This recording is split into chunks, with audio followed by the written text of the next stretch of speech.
They had just lowered my son's coffin into the ground when my phone vibrated. A message appeared. "Mom, I'm not dead. Come here now." I froze in the middle of the cemetery. The cold air cut through my coat, but it wasn't the wind that made me tremble. It was the horrifying truth glowing on my screen. My son, the boy I had just laid to rest, was texting me. Another message popped up, like a voice calling from the edge of life and death. "Mom, if you don't come in time, I'll disappear again." In those few seconds, I knew my life had stepped into a nightmare with no way out. Thank you for giving your time to this painful, deeply human story. The fact that you're still watching tells me you're someone who feels deeply and values what truly matters. Let me know which state you're watching from in the comments below. I would love to hear from you. My name is Linda Harper. I'm 54, an African-American woman who has survived enough storms to fill a lifetime, but nothing, absolutely nothing, prepared me for the day I buried my only child. The sky hung low over the cemetery, a dull gray heaviness pressing down as if the world itself were grieving with me. The wind whispered through the dead branches like a warning from somewhere far beyond this life. I stood there staring at the dark wooden coffin, holding my son Marcus Harper, my Marcus. The boy I raised alone, the man I thought I'd watch grow old, not lower into the ground while his life had barely begun. My hands trembled as I clutched the edge of my shawl. I told myself to stay strong, to hold it together. But when I saw the coffin resting over the open grave, something inside my chest shattered. I whispered, "Marcus, I've lost everything."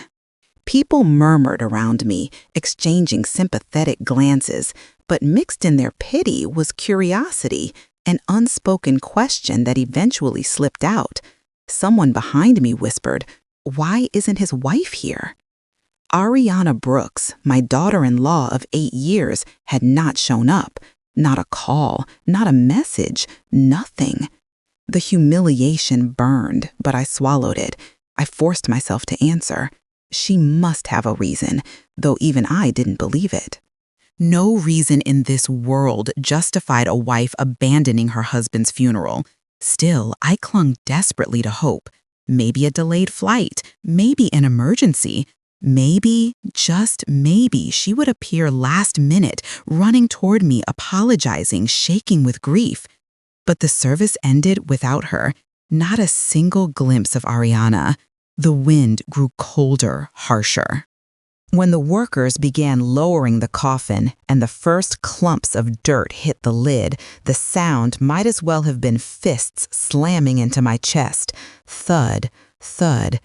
Each impact echoed through my bones. I closed my eyes, but the sound followed me like a cruel reminder Marcus was gone. I don't know how long I stood there. Time felt meaningless. Then the phone in my purse vibrated sharp, sudden, slicing through the silence. I frowned.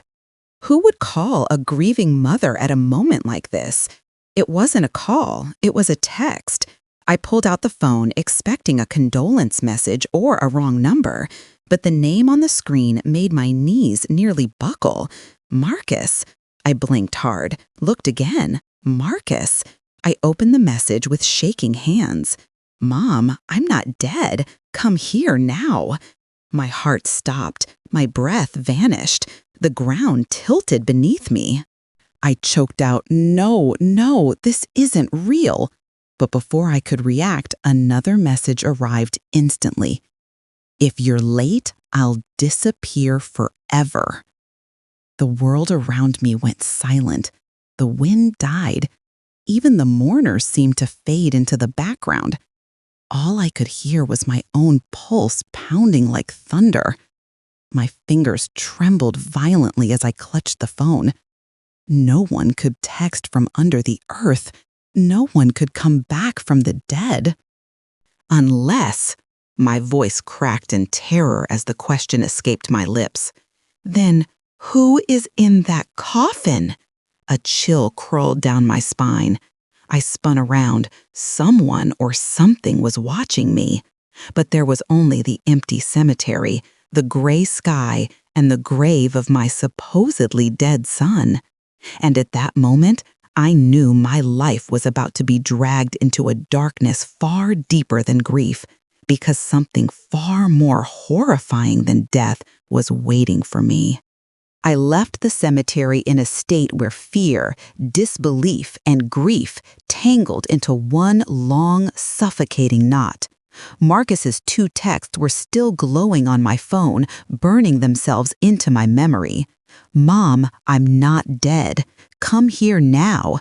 If you're late, I'll disappear forever." Those words echoed in my skull, pulling me away from reality with every passing mile. I drove as if trapped inside a fog. My eyes kept drifting toward the phone beside me, terrified that another message would appear saying I had already failed him.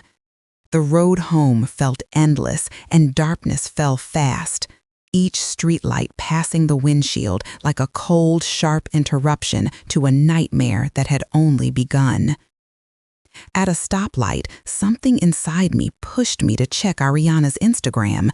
I never cared for social media, but tonight an instinct told me I needed to look. Her account came up instantly. The profile picture still her wedding photo with Marcus. That alone stabbed at my heart. I scrolled down a bit, expecting signs of mourning, a tribute, a memory, anything showing she felt even a shred of grief. But what I found froze my bloodstream. A photo from a beach in Cancun, sun blazing, ocean glittering, sand shining like sugar. And in the center of it all stood Ariana, as if posing for a magazine cover. She wore a blazing red bikini that hugged her curves, her hand holding a bright cocktail, her other arm wrapped possessively around the waist of another man, Diego, Marcus's former gardener, the man who used to nod respectfully whenever I visited, the man who had absolutely no place being that close to my daughter-in-law. In the picture, he leaned into her, smiling like victory itself. His hand rested on her hip as though she belonged to him. And next to his raised glass was the first punch to my chest. "Cheers, baby. You're free now, right?" Free. Hours after her husband's funeral, hours after I lowered my son into the ground. Then came the caption, Ariana's own words. Finally free. Free from what? From Marcus? From a marriage she pretended to cherish? She was celebrating while my hands still trembled with the weight of burying my child.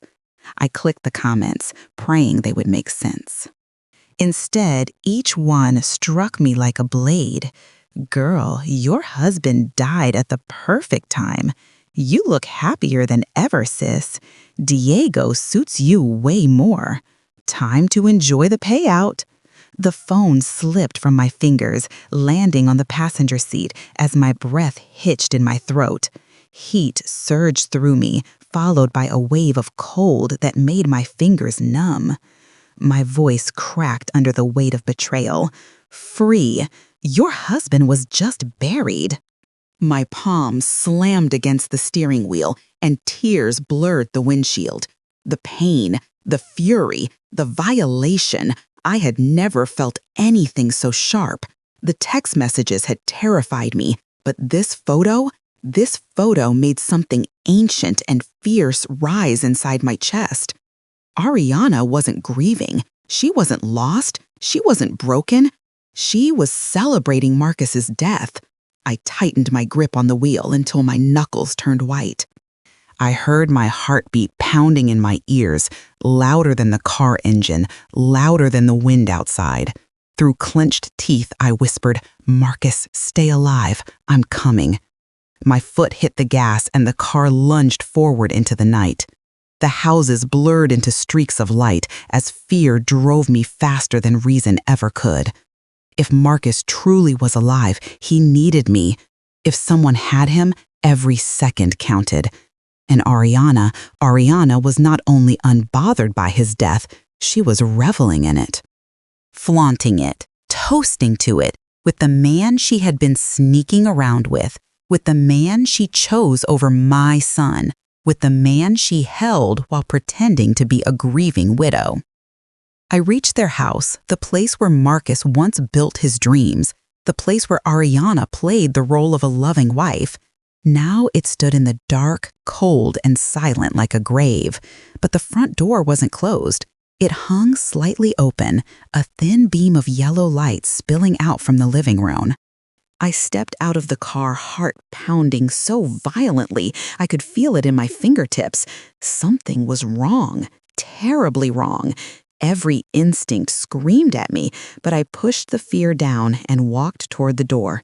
I placed my hand on the wood, pushed it open slowly, and inside that dimly lit living room, I saw a shadow, a figure sitting perfectly still, waiting for me. The moment the door swung open, a cold draft rushed across my face like a warning. The dim yellow light spilling from the living room barely pushed back the darkness inside, revealing floating dust as if the house had been abandoned for days. I stepped in slowly, heart pounding hard enough to echo inside my skull. The air felt heavy, thick, almost impossible to breathe. Then I saw the silhouette, sitting on the very chair where Marcus used to watch basketball, but smaller now, shrunken, frail in a way that made my stomach twist. I froze. The figure lifted its face, and I saw the eyes, those same eyes I'd looked into for over 30 years. Marcus, my son, alive, right there, breathing. My mouth went dry. My legs buckled under me. I dropped to the cold floor, my hands shaking uncontrollably as I covered my mouth. Son, you're really alive. My voice cracked apart, shaking like it was being torn from my chest. Marcus stared back with the look of a man who had crawled out of his own grave. His lips trembled, and when he spoke, it was barely a whisper. I'm not allowed to die, but I'm not allowed to be seen either. The words didn't make sense, but the fear in his eyes was real, too real. I crawled toward him, my hands gripping his thin shoulders. His body felt cold, hollow, worn down, like he hadn't slept or eaten in days. Marcus, I buried you with my own hands. The sentence broke me. The memory of the coffin, the dirt hitting the lid, the numbness in my bones, it all crashed back. Marcus shut his eyes, a single tear sliding down his sunken cheek. You weren't supposed to suffer like that. He opened his eyes again, red and exhausted. If I come out, you'll die too. I stumbled back a step, breath hitching. You'll die too. The air in the room seemed to vanish at once. Marcus, who drove you into this? I tried to steady my voice, but my throat tightened as if something was squeezing it shut. He lowered his head, his hands clasping tightly, the tremors running through him sharper now. I could feel the dread radiating from him, thick enough to swallow us both. Finally, he spoke a name. Just one, but it tore through me like a bullet. Ariana. My entire body stiffened. The room darkened around me, as though someone had snuffed out the light. I wanted to believe I'd heard wrong. I wanted to believe grief twisted my mind. But Marcus lifted his gaze, eyes filled with a desperation so raw it silenced every doubt. It was her mom. I backed away, gripping the edge of the table to stay upright. My breaths came fast, too fast, like the air had turned to smoke. Ariana, my daughter-in-law, the woman I had defended, the woman I had loved like blood, the woman who didn't show up at the funeral. The same woman drinking on a beach with Diego in a red bikini while my son was being lowered into the ground. She wanted Marcus dead. The words tore through my lips, barely audible. My daughter-in-law wanted you dead. The question hung in the silent house like the crack of a breaking world. And in that moment, I knew nothing ahead of us would be easy. The darkness had only just begun. I stood there facing my son, the son I had believed was dead, while inside me rose a storm of pain and fury so violent I could barely breathe. But there was something else in Marcus's eyes, something darker, something that made the back of my neck prickle even in the still air of the house. Marcus sank back onto the worn armchair, his hands clasped together, trembling slightly, as if he were preparing to reopen a nightmare he had spent weeks trying to escape. He drew a long breath, then began. "Mom, everything started 6 months ago." His voice was rough, heavy, as if every word cost him a piece of himself. The pharmaceutical company I managed the account for, they were hiding lethal side effects. The CEO called me into his office. Marcus stared at me, and the words that came from his mouth were sharp as metal scraping against bone. He said, "Stay quiet or die." My hand flew to my chest, the breath knocked out of me. Marcus swallowed. I chose what was right, and they chose to kill me. I approached him and rested a trembling hand on his shoulder, but he seemed numb to my touch, trapped in the echo of those memories. "It started with threats," he continued softly. "Then I was followed. Men?" I asked, my voice shaking as if my ribs were burning. Marcus nodded. "Men who never showed their faces. They only said one thing. If you don't die, someone else will." My knees buckled, and I had to hold on to the table to stay upright. "You told Ariana, didn't you?" I whispered. Marcus let out a bitter, broken sound. It wasn't a laugh, just the shattered echo of one. Ariana knew everything. She knew, and instead of helping me, she saw an opportunity. My stomach twisted. Marcus continued, voice dropping lower, darker. "One night when I told her I was scared they'd kill me, Ariana said, 'If you disappear, everything will be easier.'" I felt my pulse slam against my throat. She said that. Marcus nodded, and his eyes turned hollow. Mom, she looked at me like I was already dead, like she was calculating what my death was worth. The words stabbed right through me. And one night, Marcus whispered. She leaned in, put her mouth right next to my ear and said. He shut his eyes. When he spoke again, his voice was barely a breath. "You're tired. Just let everything happen naturally." The floor seemed to tremble beneath me. Ariana, the woman I had defended, embraced, welcomed as my own, the woman whose absence at the funeral had wounded me, now revealed as a predator waiting for the right moment to strike. Marcus looked at me with the devastation of a man who'd shared a bed with his executioner. Mom, Ariana didn't just let them come for me. She wanted me dead. A natural death meant insurance money, freedom, and no connection to those men. I felt sick. My mouth went dry. Natural. Insurance. Freedom. 3 words that burned like acid. Marcus reached down and pulled out a backpack I hadn't noticed before, old and frayed. From inside, he brought out a battered black laptop, its surface scratched as though it had survived an escape. He set it on the table and pushed it toward me. "Mom," Marcus said quietly, a harsh edge running beneath his voice, "this is the cruelest part." I stared at the blank screen, my throat tightening, realizing that whatever Marcus was about to show me would not only expose Ariana for what she truly was, but destroy everything I thought I knew about my own family. Marcus opened the laptop, and the cold blue glow from the screen washed over his hollowed face.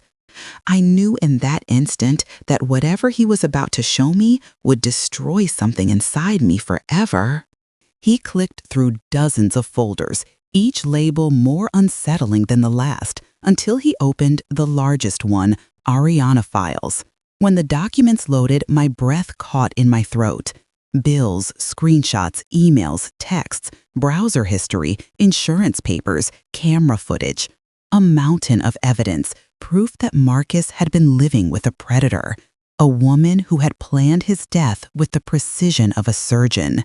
He clicked the first document. "Mom, this is the hotel bill." I stared. The dates stretched across 8 months. The name on every reservation, Ariana Brooks, and the room was for 2. Then Marcus opened a series of camera captures, Ariana and Diego entering the hotel, Ariana and Diego leaving together, Ariana wrapped around him like she'd never had a husband at home. I felt my gut twist. Marcus whispered, "Ariana and Diego have been sleeping together for 8 months. 8 months. I could barely say the words. He nodded, eyes hollow. While I was being threatened, while I was scared for my life, while I was trying to protect her, she was in bed with him. Marcus opened an email next, from Ariana to Diego. It's almost done, just waiting for him to fall, and it's over.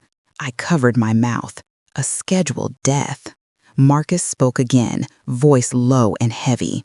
She wasn't waiting for me to die. She set a timeline. He clicked to another document, insurance papers. Ariana had secretly taken out 3 life insurance policies on Marcus, totaling $1.2 million. She forged his signature, filed the claims behind his back. I felt my knees weaken.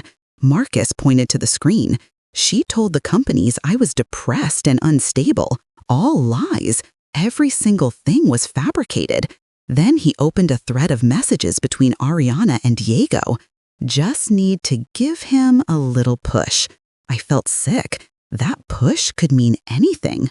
A fall down the stairs, a staged car accident, a forced overdose, an arranged heart attack.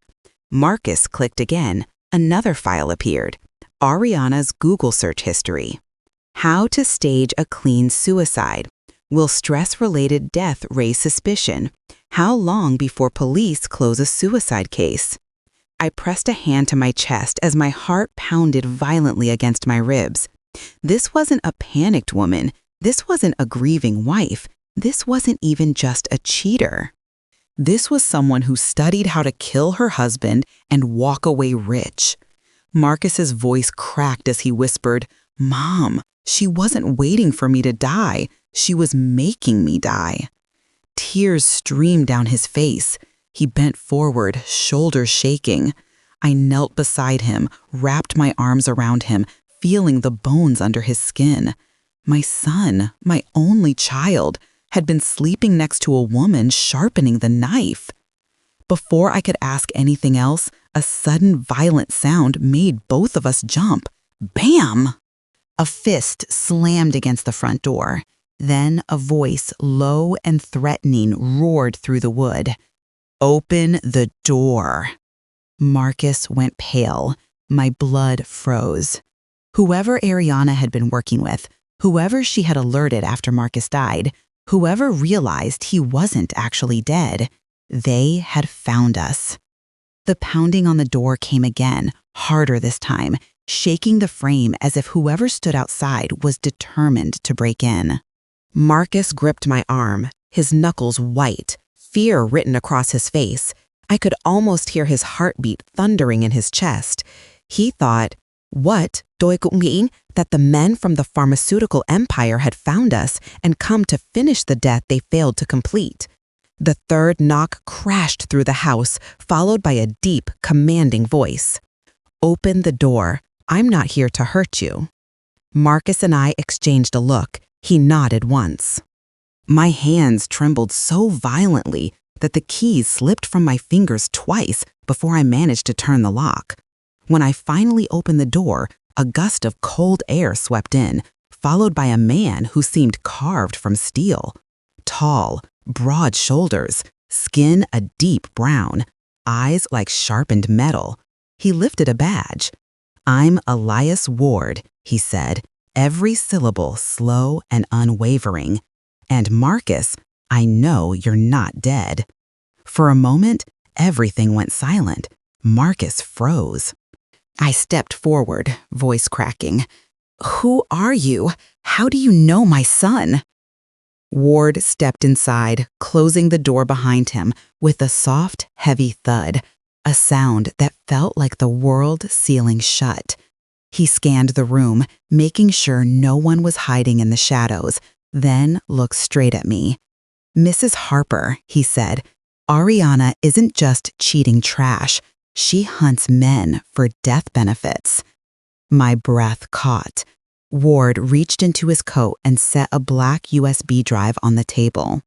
The metallic click was sharp, cold, final. "There are 3 cases on here," he said. 3 husbands who died under natural circumstances.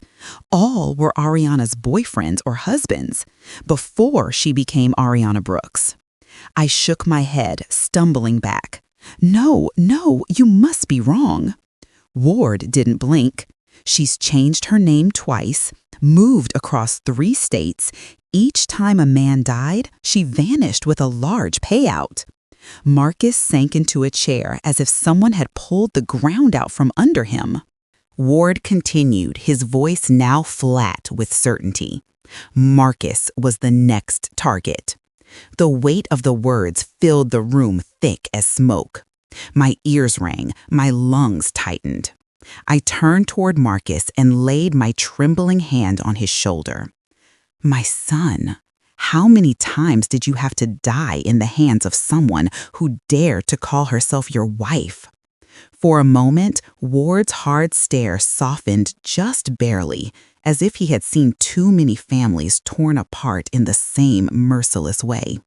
"I understand your pain," he said quietly, "but you need to stay sharp. We're facing someone who's extremely intelligent, extremely patient, and extremely ruthless." Before I could respond, Ward pulled a chair closer, leaning over Marcus's laptop. His expression shifted, cold resolve, tightening around his features like armor. "Mrs. Harper," he said, voice dropping to a razor-edged whisper, "if you want to take everything back, if you want justice for your son," he looked up, eyes blazing, "I have a way." And in that moment, I felt it, the floor beneath us shifting, a new path opening into the darkness, a path filled with danger, cunning, and revenge. The real battle for my son's life had just begun. After Ward said, "I have a way," the entire room seemed to freeze. Marcus stared at him with a mix of fear and hope, while I stood still, afraid that even the smallest movement would shatter whatever plan Ward held in his mind. He opened the laptop and began typing, each keystroke sharp and deliberate like metal clicking into place before a decisive strike. "We're going to turn the tables," Ward said, eyes fixed on the screen. "Ariana thinks she's won. She thinks Marcus is dead. She thinks the money is hers. But the moment she relaxes, that's when we take her down." I clenched my hands. Marcus leaned in closer, breathing fast, but for the first time that night, there was a spark of life in his eyes. Ward pulled a stack of documents toward him. First step, attack her money. People like Ariana only fear one thing, being broke. He sent emails containing every piece of proof we had: infidelity, forged signatures, attempted murder, insurance fraud, and Ariana's long trail of calculated deceit. I watched each file upload, my palms sweating. If even one insurance company responded, Ariana would lose everything she tried to kill my son for. But Ward assured us they all would. She won't realize anything Ward said until she tries to swipe her card. And exactly as Ward predicted, the plan started working beautifully. On an international card activity monitor, Ward enlarged a notification, Ariana's card had just failed 20 minutes earlier at a Cancun restaurant. A photo came with the alert. Ariana stood at the counter, confused, while a waiter stared at her suspiciously. "Card declined," Marcus whispered. I watched his face, and for a moment, justice flickered in his expression. Ward opened another window. Now let's see what Diego does. A string of messages between Ariana and Diego appeared. Diego, "No money? Then we're done." Ariana, "What are you talking about? You said you'd stay with me." Diego, "I don't stay with broke women." Marcus let out a short, bitter laugh.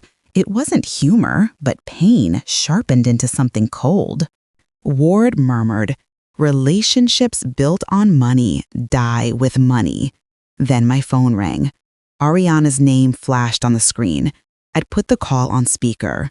Her voice shrieked through the line, wind roaring in the background. "Mom, please help me. I'm stuck. I can't pay. They took my passports. I'm scared. Please, please save me." I closed my eyes, letting the sound of her panic wash over me. Ariana wasn't crying out of guilt or remorse. She was crying because she lost control. Because Diego abandoned her. Because her plan was collapsing.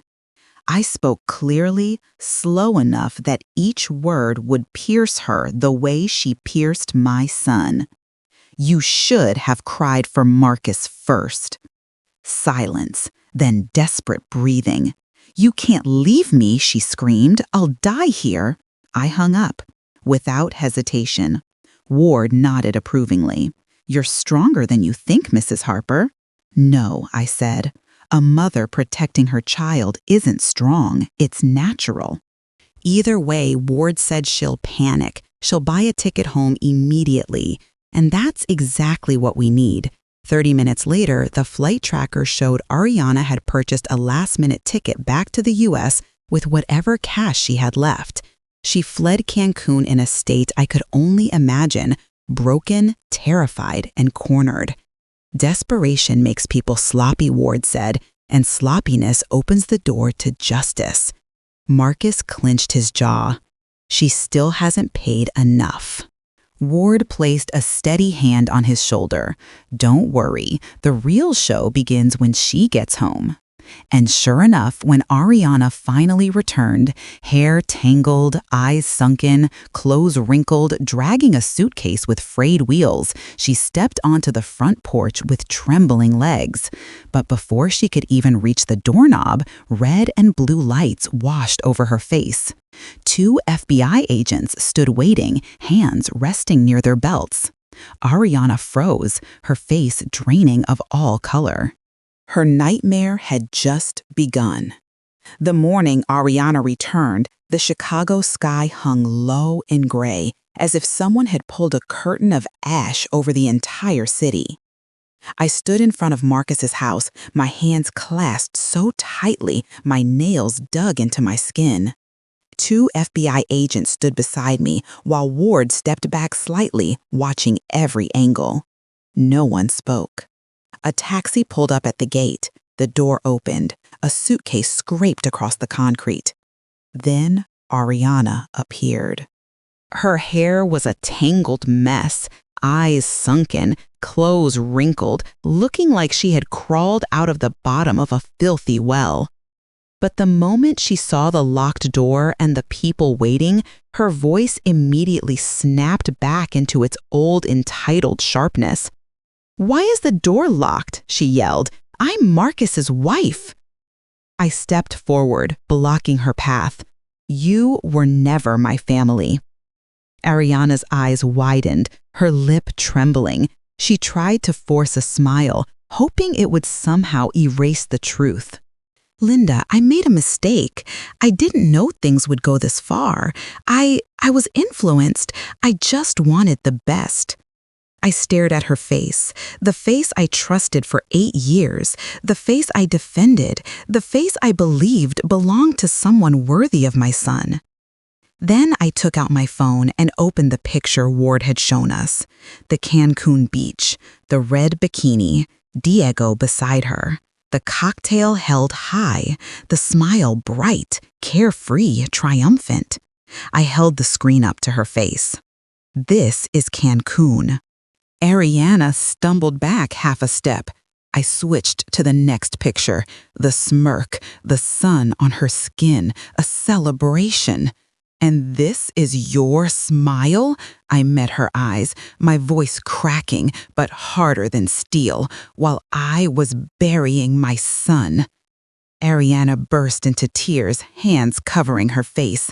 No, it's not like that. It's not. I was tricked. Diego pressured me. I love Marcus. I love him. Linda Ward stepped forward, his voice calm and cold. You love money. One of the agents began reading the arrest warrant. Ariana Brooks, you are under arrest for insurance fraud, attempted murder, conspiracy to commit murder, and money laundering. Ariana sobbed harder, shaking violently. As they cuffed her hands, she lifted her tear-stained face toward me. Linda, you're supposed to be on my side. I'm your daughter-in-law. I always called you Mom. I looked at her at the face that had eaten at my table, hugged me on Christmas, and called me Mom with a sweetness I now knew was hollow. I turned away, and I said, my voice low and heavy, like the earth closing over a coffin, I stand with my son, the one you tried to kill. Silence swallowed everything for a heartbeat, and then I heard Ariana scream behind me, a raw, desperate sound ripped straight from terror. But I didn't look back. Not ever again. When the police car carrying Ariana pulled away from Marcus's house, its siren echoing through the cold gray afternoon, I stood motionless on the walkway, watching until the vehicle disappeared behind the row of houses. One chapter had finally closed. But even as that door slammed shut, another one creaked open, the door to truth. Ward stepped beside me, his voice steady. Now, justice finally starts moving. I didn't answer. I just listened to my heartbeat hammering in my chest as if it needed to convince me that all of this was real. News about Ariana spread faster than I expected. 3 hours after her arrest, I heard her scream inside the interrogation room when Ward let me watch through a monitor. No, I didn't do anything. I didn't do this. I'm innocent. Her voice clawed at the walls, desperate, but no one in that building believed her anymore. Meanwhile, at the southern border, Diego was caught trying to cross into Mexico with a fake passport. Ward got the call close to midnight. He looked over at me and nodded once. It's done. He's in custody. No one stays outside the law forever. I exhaled long and shaky, as if the invisible rope around my heart had finally been cut loose. Ward added quietly, truth always wins, as long as someone survives long enough to speak it. I understood that better than anyone. My son had almost not lived long enough. The next morning, I went to the hospital with Marcus to complete the process of restoring his legal identity. The doctors who had helped fake his death now stood ready to correct the record and protect him for real. When Marcus stepped into the room, light seemed to cut through a month's worth of darkness. I pulled him into my arms, holding him the way a mother holds on to life itself. You died in my arms, and you came back in them too. Marcus trembled against me, his breathing uneven, emotions fighting to stay contained. Mom, he whispered, voice raw this time, I'm not going anywhere, I promise. I cupped his face in my hands, feeling the warmth of a living sun beneath my fingertips. That warmth alone was enough to convince me that the nightmare was finally over. Ward entered with a new file in hand. Marcus Harper, he said clearly, you are officially restored. Your identity, your rights, your legal status, all reinstated. From this moment on, you are a free man. Marcus looked at me, and for the first time since that terrible day, I didn't see fear. I didn't see confusion. I saw strength. the kind you earn when you come back from the dead. I held his hand as we walked out of the room, down a long hallway lit with bright white lights stretching forward like a brand new path. I turned to him, my voice soft but certain. We're leaving all of this behind forever. And for the first time since I buried that empty coffin, Marcus smiled. A real smile. The smile of a man who is truly alive. The day Marcus was officially declared alive, I stood in the hospital hallway watching doctors sign the final documents as if they were stitching a torn piece of my heart back into place.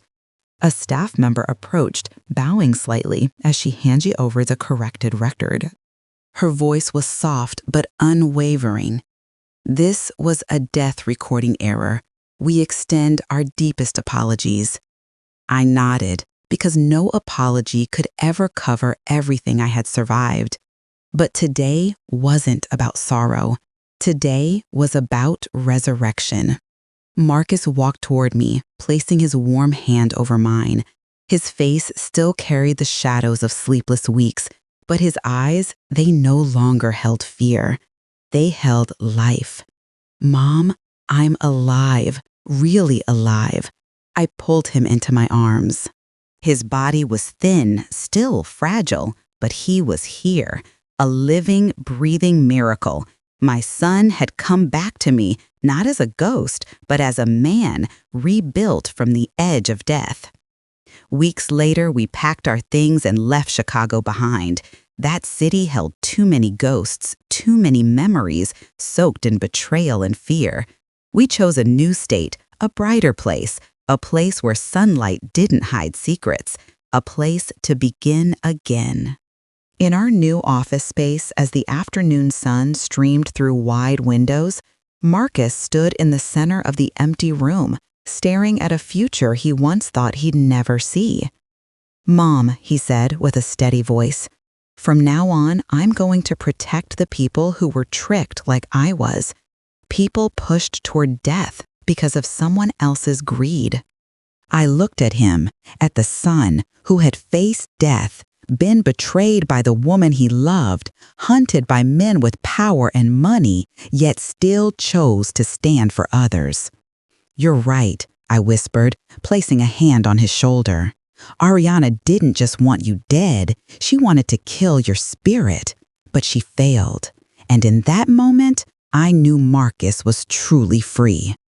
One cold winter afternoon, we returned to Chicago one last time to visit Marcus's empty grave. The sky hovered with the same heavy gray from the funeral day, but my heart no longer carried the weight of despair. I brought white flowers. The headstone remained untouched, carved with Marcus Harper's name, a name once buried but now belonging to a man standing alive beside me. I kneeled before the stone. My fingers trembled as they brushed its chilling surface. If I had arrived 1 minute later that day, I choked out, "This would have been your real brave." A sharp wind swept through the cemetery, rattling the dry leaves like whispers of restless spirits. I set the flowers down, inhaled deeply, and spoke into the vast quiet that suddenly felt full, not empty. God gave you back to me, but the fear of losing you will stay with me forever. Marcus knelt beside me, wrapping his arms around my shoulders, pulling me into the warmth I once thought I had lost forever. Mom, he murmured, the fear can stay, but I'm staying too. I closed my eyes. A single tear slipped down, not of grief, but of gratitude, and when I opened them again, I knew we had finally stepped out of the abyss, ready to live a life where death was nothing more than a name carved on an empty stone.